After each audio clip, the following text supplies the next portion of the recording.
Il aura fallu attendre 5 ans pour obtenir les 5 derniers kilomètres. En 2013, l'A89 débouchait aux portes de Lyon. Elle est désormais reliée à l'A6 pour une transversale ininterrompue de Bordeaux jusqu'à Genève.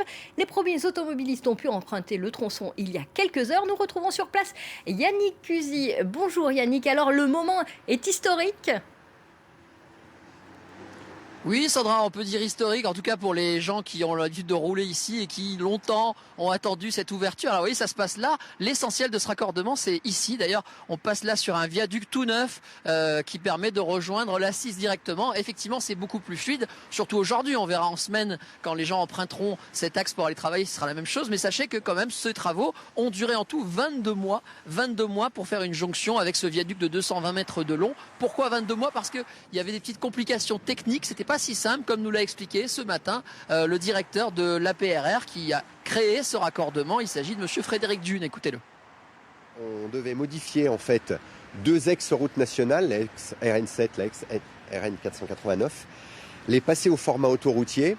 Il y avait beaucoup de travaux à réaliser, des ouvrages à réaliser et surtout tout ceci se faisait sous trafic, sous circulation, puisque ces routes étaient déjà en circulation, avec un très fort trafic pendulaire, c'est-à-dire domicile-travail.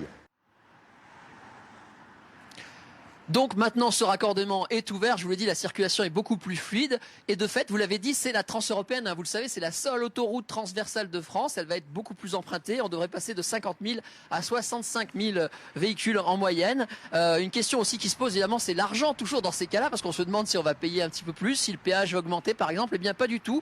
Le directeur d'APRR me l'a garanti ce matin, rien ne va changer, car ces travaux qui ont coûté au total 146 millions d'euros seront financés par un plan, un contrat État-région qui fait que vous ne paierez rien de plus. Donc faites-vous plaisir dorénavant, notamment quand vous venez, on va dire de Saint-Étienne par exemple, n'hésitez pas à passer par cette autoroute qui vous permettra de gagner beaucoup de temps et de vous détendre. Voilà Sandra, ce qu'on pouvait dire à cette heure-ci en direct.